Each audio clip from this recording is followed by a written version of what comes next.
కొన్ని కథలు వింటే చాలు రాత్రిపూట ఒంటరిగా బయటికి వెళ్లాలంటేనే మనసులో ఏదో తెలియని భయం మొదలవుతుంది. ఇక ఇంటర్నెట్ పుణ్యమా అని అలాంటి ఓ కథ ఇప్పుడు ఒక అర్బన్ లెజెండ్గా మారిపోయింది. అదే ది సర్బియన్ డాన్సింగ్ లేడీ కథ. సరే, మరి దాని వెనుకున్న ఆ భయమేంటో ఈరోజు చూద్దాం. ఇక కథలోకి వెళ్ళిపోదాం. ఒక్క క్షణం ఇలా ఊహించుకోండి. రాత్రి సమయం, నిర్మానుష్యమైన వీధిలో నడుస్తున్నాం. అప్పుడు దూరంగా ఒక ఆకారం ఒకే ఒక్క వీధి దీపం వెలుగులో ఒంటరిగా డాన్స్ చేస్తోంది. ఎలా అనిపిస్తోంది? ఈ కథలో మనకు కనిపించేది ఇద్దరు ఫ్రెండ్స్, షీలా, జ్యోతి. వాళ్లు నడుస్తున్నది ఎప్పుడంటే ఒక చలిరాత్రి వేళ. చుట్టూ మౌనం తప్ప ఇంకేమీ లేదు. తెలుసుకదా, సరిగ్గా ఇలాంటి వాతావరణంలోనే భయం పుడుతుంది. ఆ సమయాన్ని చలికాలం అంటారు. అంటే ఇక ఎముకలు కొరికేంత చలి అన్నమాట. ఆ చలి, ఆ వాతావరణమే ఈ కథలోని ఒంటరితనాన్ని, రాబోయే భయంకరమైన అనుభవాన్ని ఇంకాస్త ఎక్కువ చేసి చూపిస్తాయి. పాపం, ఆ ఇద్దరు స్నేహితులకి అది మరో మామూలు రాత్రి అంతే.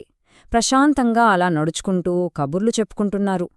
ఇంకొన్ని క్షణాల్లో వాళ్ల జీవితాల్ని ఒక పీడకలలాంటి సంఘటన వెంటాడబోతోందని వాళ్లకి అస్సలు తెలీదు. వాళ్ల ప్రశాంతతను చెదరగొడుతూ కథలోకి వచ్చేసింది ఆ వింతైన, భయానకమైన పాత్ర. అదే ఆ ఒంటరి నర్తకి.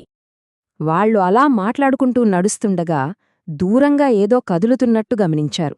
అదొక మనిషి ఆకారమే, కాని అంత రాత్రిపూట అక్కడ ఒంటరిగా ఏం చేస్తున్నట్టు? ఆ సీన్ చాలా వింతగా ఉంది. ఆ వీధిలో ఉన్నది ఒకే ఒక్క వీధిదీపం. దానికిందే ఆ ఆకారం.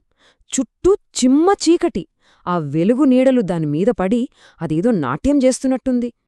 ఆ కదలికల్ని చూసి షీలా ఆశ్చర్యంగా అంది. అదే డాన్స్ చేస్తోంది, కాని అది మామూలు డాన్స్లాగా లేదు.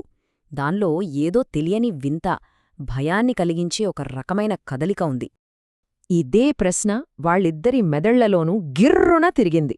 అసలు ఆ చలిలో అంత రాత్రిపూట ఒంటరిగా ఎవరైనా ఎందుకు డాన్స్ చేస్తారు? వాళ్లలో భయంతో పాటు చిన్న క్యూరియాసిటీ కూడా మొదలైంది. కాని ఒక్కోసారి మనలోని ఆ చిన్న ఉత్సుకతే ప్రాణాల మీదికి తెస్తుంది.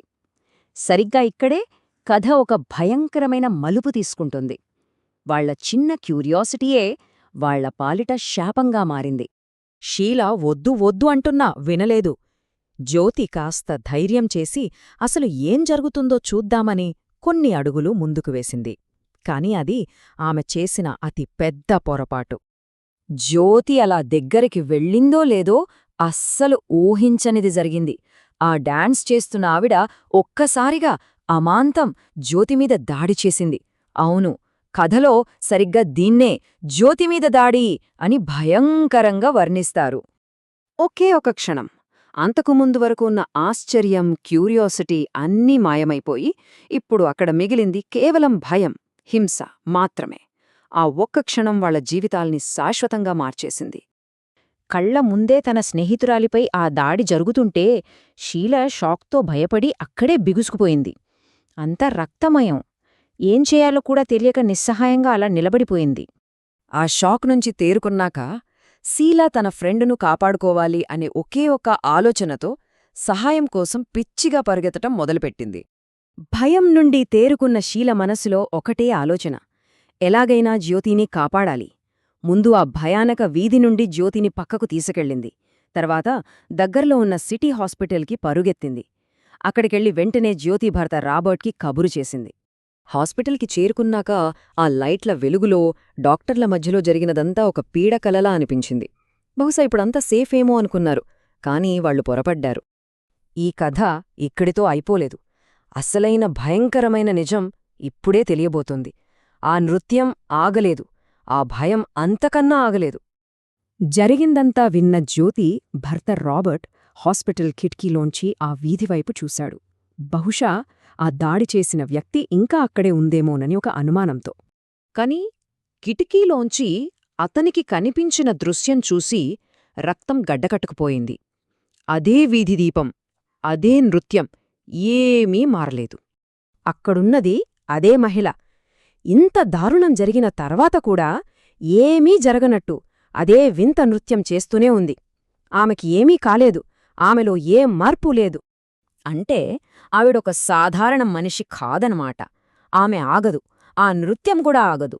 ఎప్పటికీ ఆ స్ట్రీట్ లైట్ కింద అలా డాన్స్ చేస్తూనే ఉంటుంది, తనతో కలిసి డాన్స్ చేసే ఇంకొకరి కోసం ఎదురుచూస్తూ. మరి ఆమె తర్వాతి పార్ట్నర్ ఎవరు కాబోతున్నారు?